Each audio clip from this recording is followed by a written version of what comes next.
आज मुझे मौका मिला आप लोगों से बात करने का आणि आनंद होतोय कारण मी 2013 मध्ये इथे होतो त्यावेळेस साऊथ सेंट्रल झोन कल्चर सेंटरचा चार्ज माझ्याकडे होता डायरेक्टर म्हणून आणि त्यावेळेस एक मोठा इव्हेंट इथे झाला होता माटी के रंग if you all remember that and it was appreciated world wide and people still have beautiful memories of that time. तर त्याच्यानंतर I have served in different areas and at different places, but I continue to remain in touch with most of you.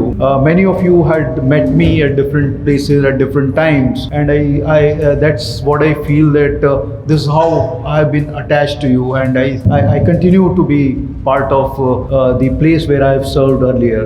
आपण स्वतःला fit ठेवला पाहिजे सुरुवातीपासून. मला बघून किती लोक फिट राहणार हे माझा एक एम असतो. तसेच जो इम्पॉर्टंट भाग असा आहे की ते सगळे फिट राहिले पाहिजे.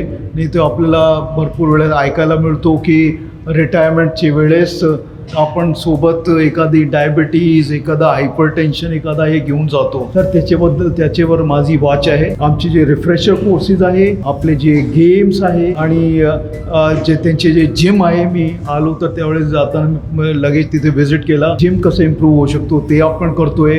हायपोथेटिकल क्वेश्चन आहे आणि याच्याबद्दल चीफ इलेक्शन कमिशनर किंवा इलेक्शन कमिशन ऑफ इंडिया ते त्याच्याबद्दल निर्णय घेणार.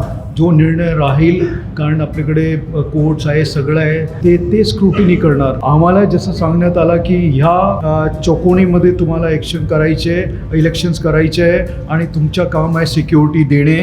लेटेस्ट अपडेट्स के लिए पावर ऑफ वन न्यूज को फॉलो कीजिए.